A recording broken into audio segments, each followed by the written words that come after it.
Alright, hello everyone. Doing another replay review. I really enjoyed doing these and I got a lot of good feedback on them. That said, hasn't been watched that many times, so we'll see. Maybe I'll just go back to the slightly easier content of just getting some good players in the stream and watching the chat. But if you do want me to look at some replays, do send them along. I've had one person send along a replay.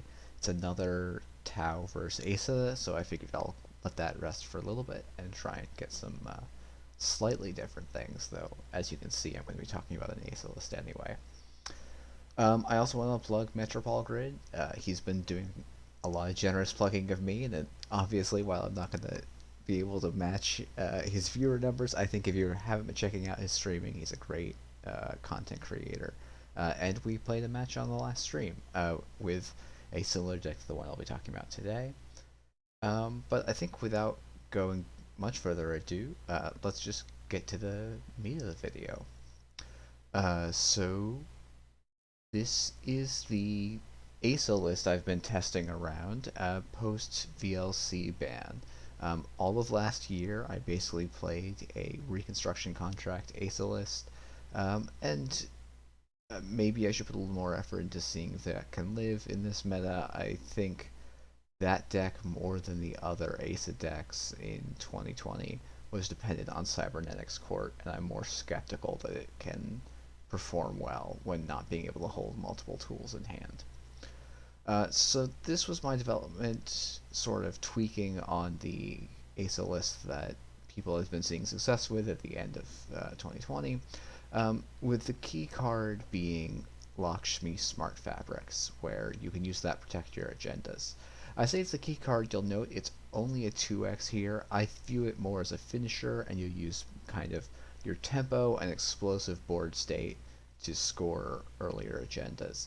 Now, that was very easy to do before Violet level clearance got banned. Without Violet level clearance, this deck has to be a little more fair and might be less strong, which is why the game after the one we'll talk about, I moved in a Biotic Labor, which ends up making a lot of sense if I'm running the Project Vitruvius's, which I opted to because I like the agenda more than I like Cyberdeck Sandbox. But I went with what's a fairly standard 9 agenda suite: Global Food Initiative, Off-World Office, and Project Vitruvius.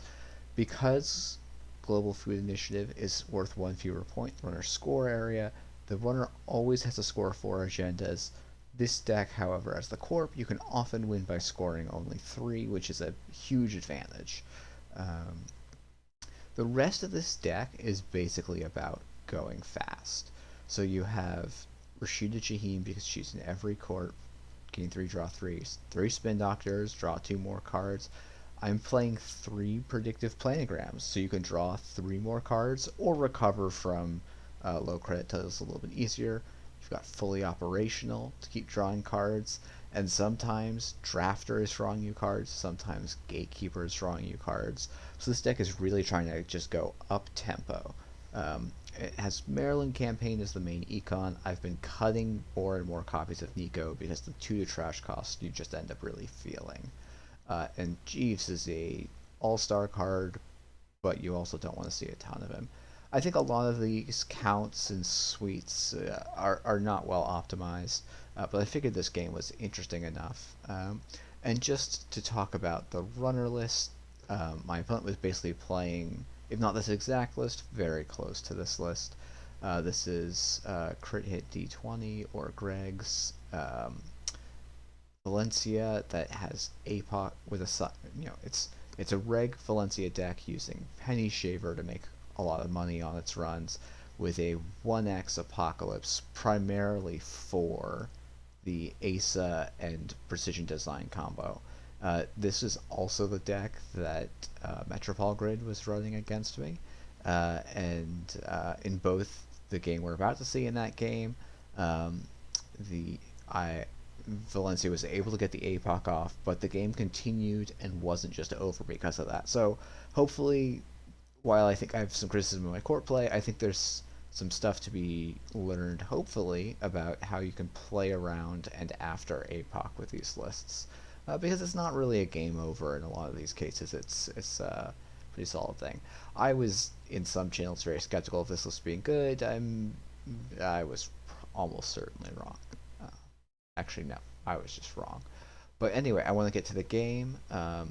So my replays, for whatever reason, still show the runner's hand. So let me just configure things so that it cannot be seen. All right, because I'm going to play without looking at the runner's hand or talking what's in the runner's hand, and I think it's helpful as an exercise when going through replays to not look at information you didn't have, so that you don't convince yourself, oh, I should have done X uh, without, but you're saying that because you have knowledge that you shouldn't know about. Um, so the baseline lesson I'm going to say that or things I did wrong in this game is that I did not actually use the tempo advantage I had to go and score when I had opportunities to. Um, and so, oh, whoops, messed that up just a little bit. Fix it. Um, so that's a thing we can keep on in mind basically throughout the game. But when I look at mulligans, this seems like a great hand. I've got an econ card, a piece of ice I want to put behind it, a piece of ice I would want on HQ. I generally just default to icing HQ because there's still not very much in the way of R&D pressure that exists in the format right now. And so, but losing cards out of HQ, either because they're assets that got trashed or agendas you wanted to steal, is the way that the runner can actually effectively slow you down with the modern tools that they have. So even against something like Shaper, I'm probably icing HQ before I'm icing R&D. That's not something that everyone is doing. That's sort of my particular way I approach things. Um, all right, so the runner keeps their hand. I'm going to try and read out the log because I know it's a little small. Uh, let's see. So mandatory draw is a predictive planogram, which is probably best for next turn, but I think I play very aggressively and play it first click, draw 3 cards, because if I had drawn a Rashida here, this hand just becomes bonkersly strong, which is, I think, one of the cool things about planogram. You could also potentially just played it for 3 credits, and it's a mini hedge fund on turn 1. Not an amazing one, obviously, but an okay one. And then just doing the play I mentioned, Maryland, Hagen, and Drafter. And I don't have to discard any cards, so the planogram for draw makes a lot of sense. Okay, so the runner is playing a gamble, draw, draw, draw, and then dumps a paperclip and an MK Ultra, so they now could break sentries and barriers. We have a barrier on our remote and a sentry on HQ, but that means this gatekeeper is still alive. So this stuff is less safe, but generally it can be pretty tempo costly for the runner to go and attack these cards in the remotes, which is sort of the way this deck is trying to operate. It's never going to ice out the runner, but it can out tempo the runner, and that's sort of what I'm going to be trying to do. All right, so I drew an agenda. I think arguably because of how tempo positive Offworld is, you could install the Gatekeeper with it, advance it once, take a credit. The issue being, if they then trash your Maryland, you can't res any of the ice protecting HQ or server 1. You can res the Gatekeeper and probably keep a Vitruvius safe, but you're pretty vulnerable there. So I think I just continue to build the board. So I draw with Sprint to try and improve. If you have Sprint is a card I don't know how well it fits in this deck because it's a little bit more. It's better at fishing for a combo and sculpting the hand, and less just forward tempo. But in this case, it's pretty nice, right? We draw Rashida and Lakshmi, 2 of the same agendas. So probably the play is something like Shuffle, Vitruvius, and Drafter, because those are the 2 cards that are doing the least for us of all the cards in the hand. I don't think that's what I actually... oh, no, okay. I do actually agree with... Oh, wait. Yeah, that is what I shuffled back. Alright, so then I install the Rashida behind a Gatekeeper. If I have to res the Gatekeeper to protect the Rashida, it's a great value. And I think I just take a credit here because... Oh, okay, drawing a card probably makes some sense. I think there's a good case to be made that clicking for a credit's good here too, just because I'm only on 5. I haven't made $1 yet. It's going to be hard to res my ice. That said, there's not. Having 6 credits means I get to res both of these, but that's not a huge consideration in a lot of cases. Alright, runner's turn. Plays and installs Liberated, takes money off of it, installs a Stargate, the form of R&D pressure that probably is worth icing R&D early for, and then they use the Stargate run. They reveal Hagen, Hedge Fund, and Rashida, and they trash the Hedge Fund. This seems not great for us, though we do have the Hagen, which can slow the runner down a lot. So that's going to have to go on R&D unless we draw something better. We do know, because it's Rashida, we'll draw another Hagen, another Rashida, and 2 other cards. So this is why I'm not that afraid, even though Stargate is in theory a threat, and Conduit is in theory a threat, you draw so much with this deck.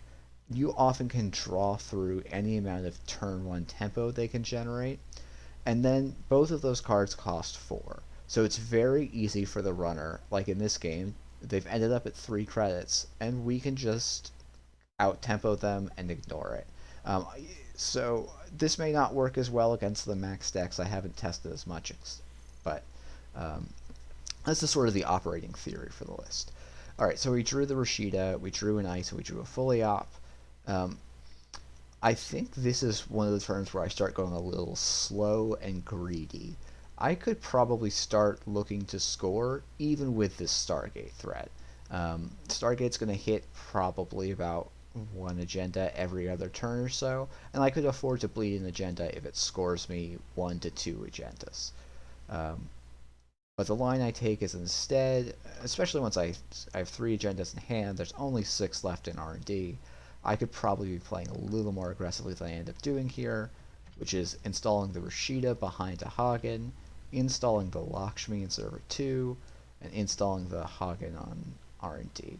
I think a pretty reasonable play would also have been to install Off-World Office in server 2 with a piece of ice, play fully operational to get up some money, and then install an R&D so that I'm actually have some threat to start resing ice and scoring things.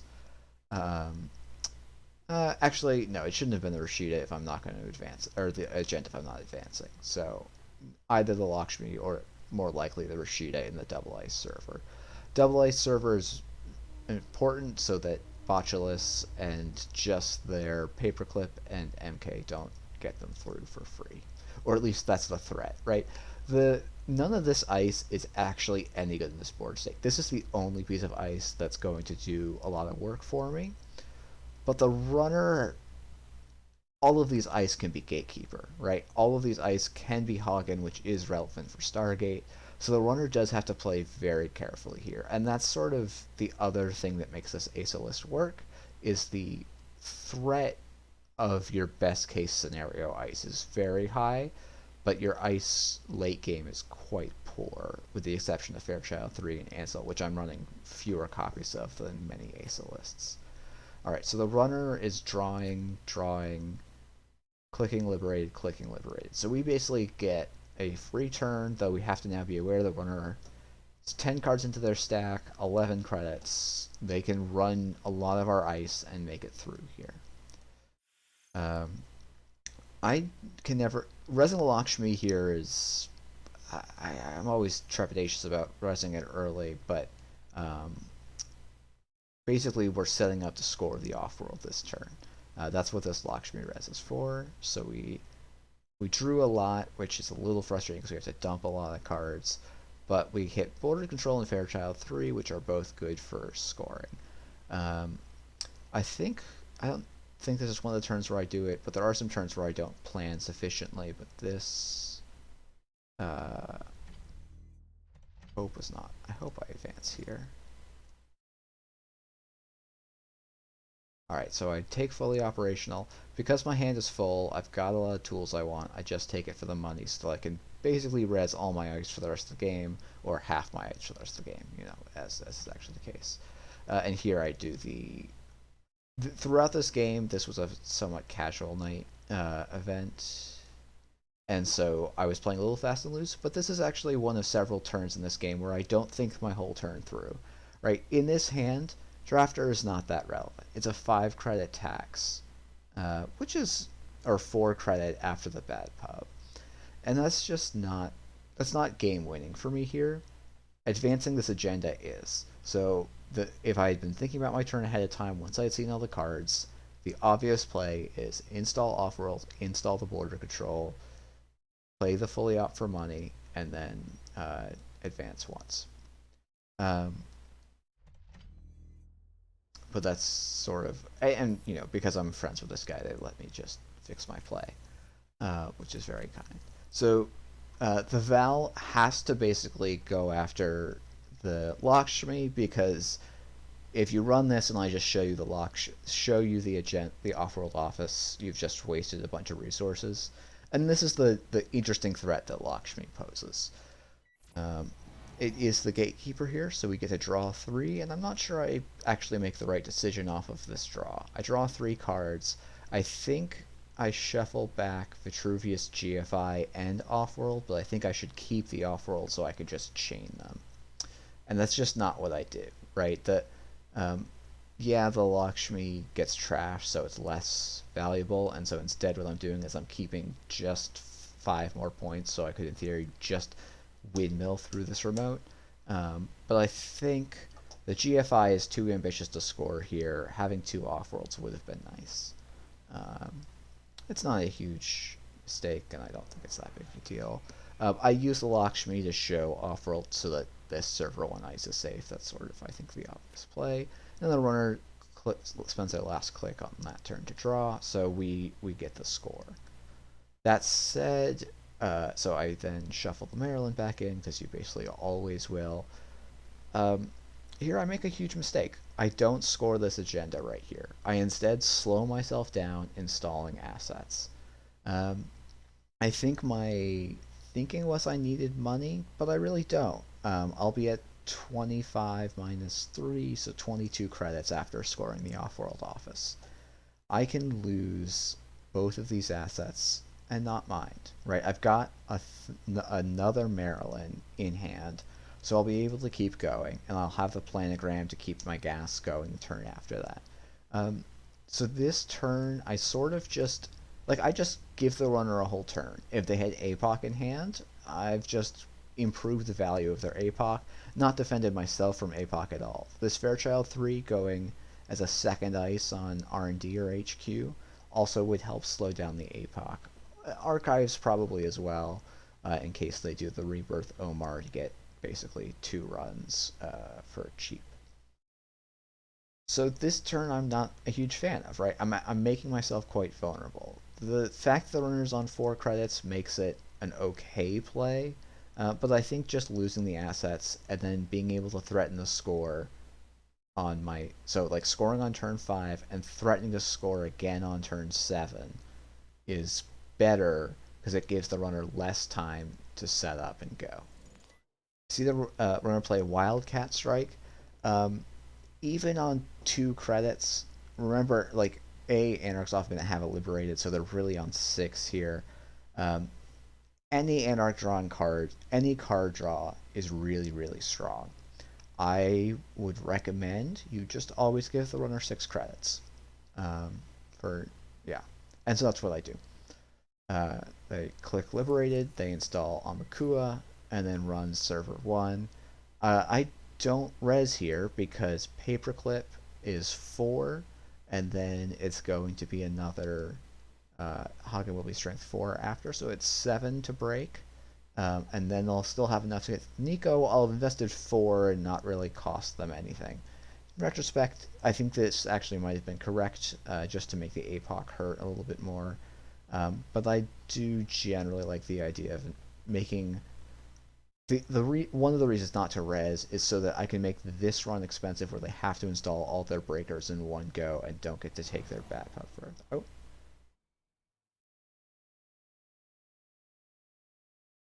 all right. So we see the runner install Amakua, um, and then make a run on server one.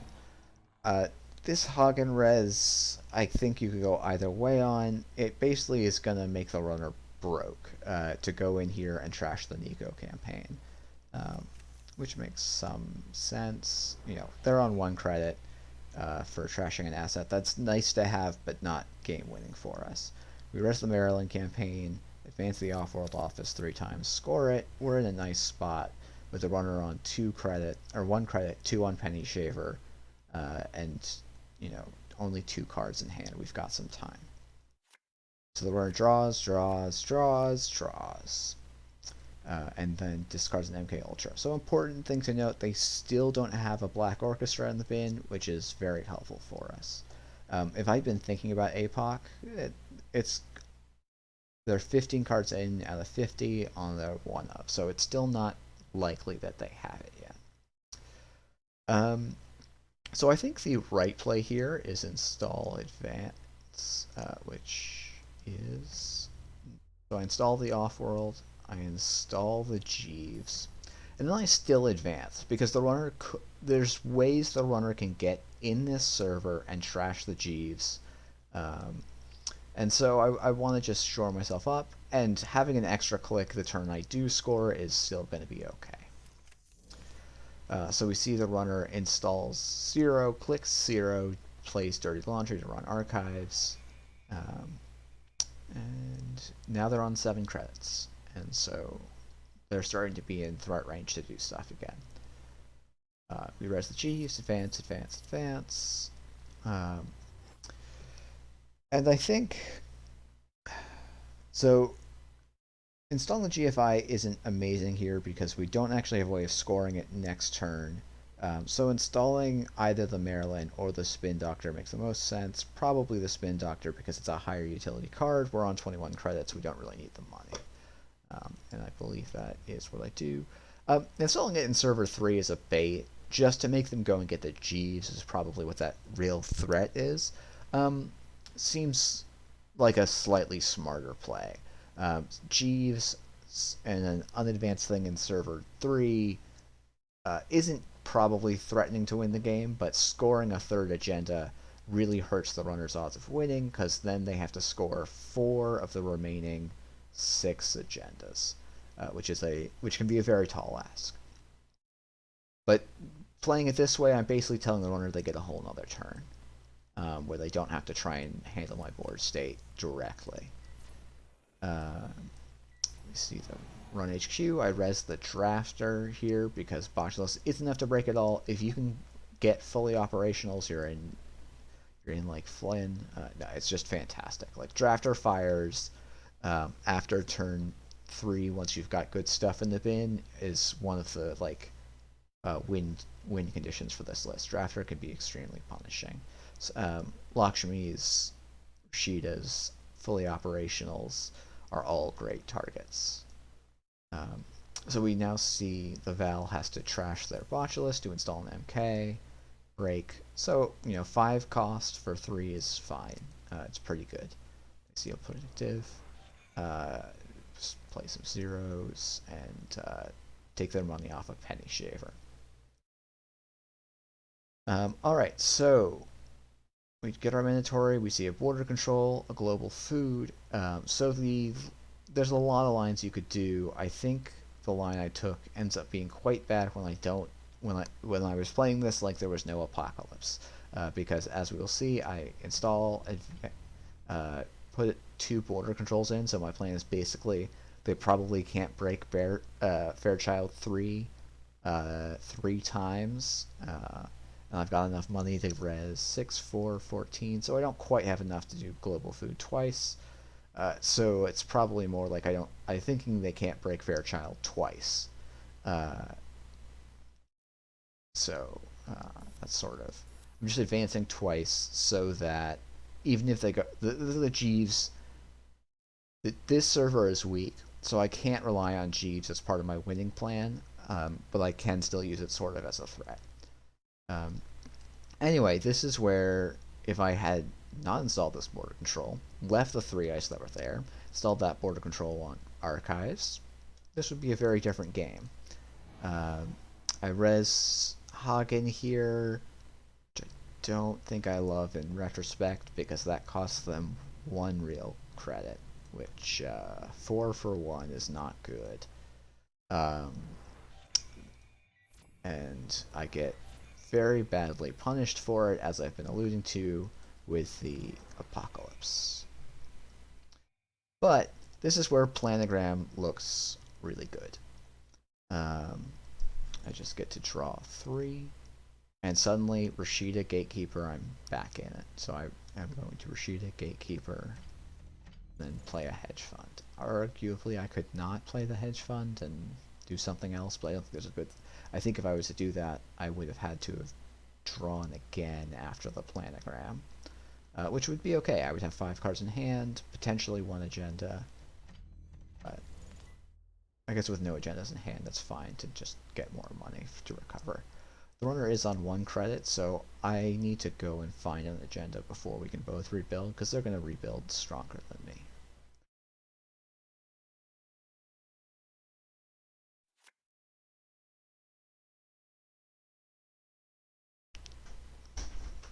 Okay, so the runner draws, then plays moshing, discarding, I believe it was a labor rights, a hippo, and a daily cast, so they're looking for tools.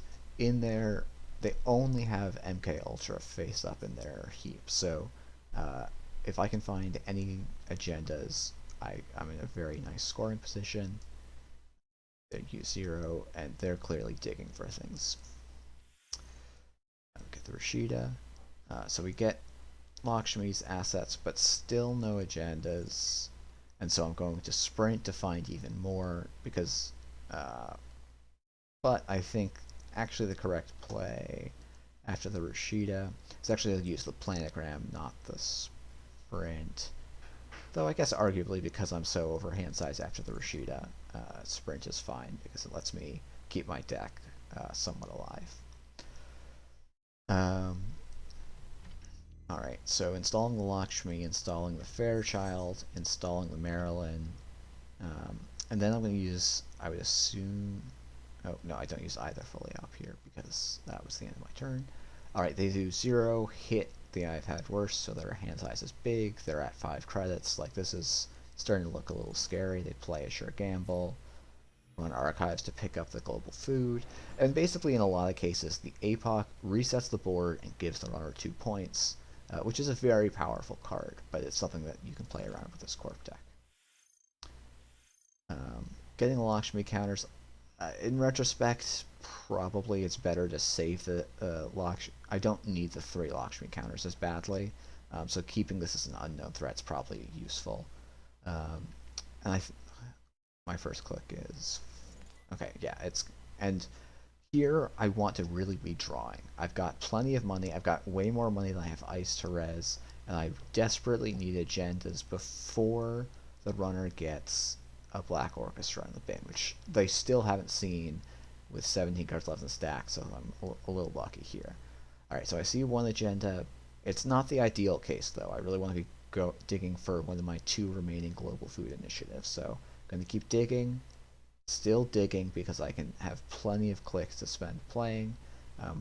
So in 6 cards, didn't see any global foods. 7 cards left in R&D.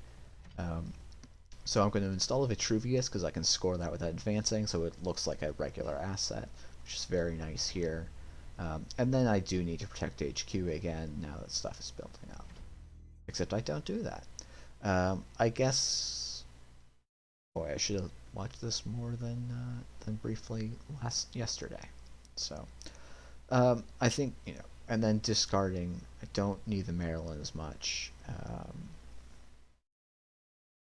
And what was the other card I discarded? Maryland and Hansel. Oh. It was both Marylands, under the idea that I've got plenty of money. which I think is fine. I think potentially also the planogram with only 7 cards left in the stack is maybe a little bit better than the Maryland. Um, let's see. Gamble, run, Res the Fairchild.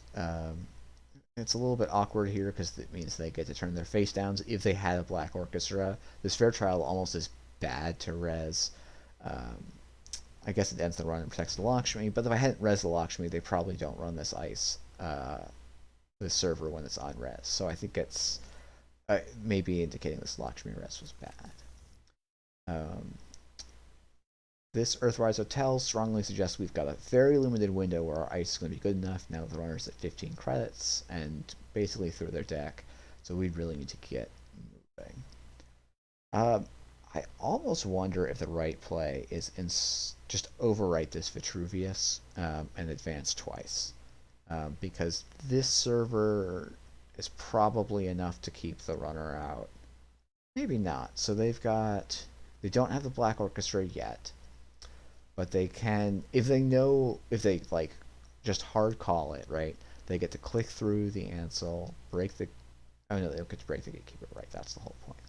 So even though they can break the Ansel for 2, 4, or 2, 3, 6, so 8, they would still have to find an answer for Gatekeeper, which they might get, but if we can land the global food, we win on the spot. So this is maybe a place where you can play a little extra aggressive because our board state's not going to hold up long term, and that's sort of the way this Lakshmi list is built. Instead, I score the Vitruvius under the idea that now I can score out any other agenda, but it's going to be a lot harder because the runner's board state's just getting stronger. They're getting more passive value now than I am. And actually, for this sort of scenario in later versions of this deck, I added Biotic Labor as a 1x cutting one of the 2 Nico campaigns because I felt like fast advancing the Vitruvius, or if you have a Jeeves out, fast advancing an off-world office, can give you a lot of scoring windows that the runner will not usually respect. And here I do discard the planogram. This would have been a Maryland later, so it sort of ends up in the wash. Alright, the runner has a Botulus so that Lakshmi is gone, but this is the neat thing that Lakshmi does is it makes another server that the runner has to spend resources to get into instead of just being able to contest your scoring remote and centrals. This Botulus on a central or on the scoring server 7 would be pretty brutal. And we're going to get lucky on accesses here, and the runner doesn't see anything. They do trash a Spin Doctor. And so, in fact, we didn't fire a single Spin Doctor this game, which is a little bit unfortunate. If I had been paying a little bit more attention, I probably would have fired one after the 3rd Central run on the turn where they apoc'd. So, this is a turn I need to go, so... but I don't think I go in quite the right way. So this is 9 credits, so I don't actually have enough to res both of these ice and score the global food. So I sort of take an odd line. So I install the off-world, install the G's, because I can score the off-world sort of with Jeeves and these cards, and sort of assuming that the runner's just not going to challenge. I think probably the right play is actually to Jeeves, overwrite the Maryland to shuffle it back early, install the off-world office, and like hedge fund or draw and fully op or something. Protect HQ just to... I don't love this play, but one thing to keep in mind, right? There's 1, 2, 3, 4, 5 agendas sort of showing on the board. All 4 of these cards in R&D are in fact 2 Vitruviuses, 1 GF. Oh no, so 1, 2.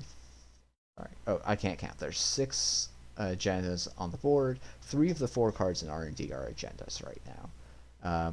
So icing this is pretty low value compared to icing R&D. And this is a thing you have to keep in mind in Ace as your deck gets very small, and now that we have access to Sprint and Spin Doctor, R&D gets very agenda dense at the end of the game.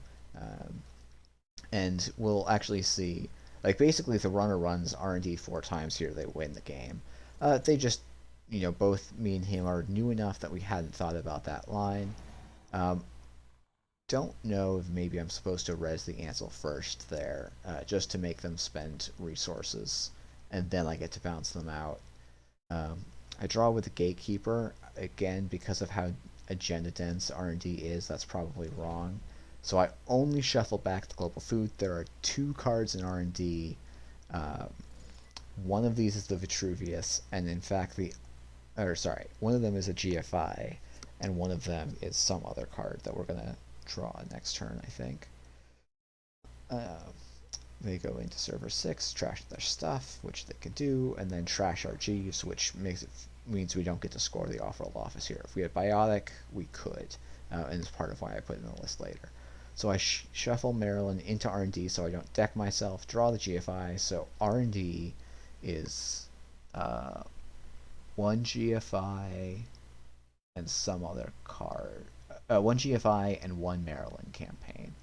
So we'll actually see. Basically, I take the what feels to me like the only line, which is just I'm going to advance this once. I play the hedge fund for some money, advance once, and install under the idea that the runner probably can't spend 9 to break this gatekeeper, and then also get into this off-world office with enough clicks left. Like, uh, there is somehow still in this miracle game for me no Black Orchestra in the top 44 cards of this Valencia list, um, which is highly abnormal. But even if it wasn't, it's 9, 12 credits just to get through both of these gatekeepers. Ansel should make that expensive enough that my only out here is putting both agendas down and hoping that I can get one of them off. Now, both me and the runner missed that the correct line here is run R&D, trash, and steal, and deck me. And this is sort of when I'm criticizing my tempo plays. Um, like I technically win this, but they had the win on R&D, and we both just missed it. And sometimes that's going to happen. So the big sort of lesson for me about being careful about recognizing the current board state, and how you present threats to the runner in this board state is you have to say, I'm going to win now. You have to start answering all of my threats. And so that's why instead of putting down the two assets, which don't fundamentally change the board, they give me a little more money, but I already have lots of money, but I have no points. The runner has no points, but they're going to get money too, and they're probably going to get money faster than these assets are going to. So if I score here, dump these two cards, I have enough points to just win the game in my hand until the runner disrupts it, and so I should be challenging the runner to disrupt me, instead of setting up more. I've fired two Rashidas. That's a lot of tempo. One planogram and a sprint. Like I should have way more tempo than a 50 card runner does, and I need to use that advantage here. And basically, if I score on turn 5, instead of doing all this install madness, on turn 6, instead of scoring, I get to install Advance the Off-World Office and install the other Maryland campaign, which is basically gets us to this same board state, probably without this Hagen Res, maybe with an extra counter on Turtle, but nothing that's changing the board that much. And so then on turn 7, I score the second off-world office, probably discard the planogram, or maybe I don't have to because one of these cards is installed. And then on turn 8, I get to install Advance the GFI, and then on turn 9, I get to score and win the game the turn before the runner can apocalypse me. And so instead of this being a 16-turn game that I should have lost, it becomes a 9-turn easy blowout win. Now, maybe the runner is able to disrupt that plan, steal one of those two agendas, but they won't have had the APOC. I will still have the Spin Doctor and Planogram to keep my tempo going and try and win on turn 10 and 11 while disrupting their ability to play the Apocalypse on me. And just so that people... You can see the card because I think I've talked about it without showing it. Apocalypse. Play only if you make this run on HQ, R&D, and Archives, and then trash all Corp cards. Um, so I think the game I played against Metropole Grid, and I encourage you to go look up his stream from the week. What day would that have been? That would have been April 29th would be his stream date.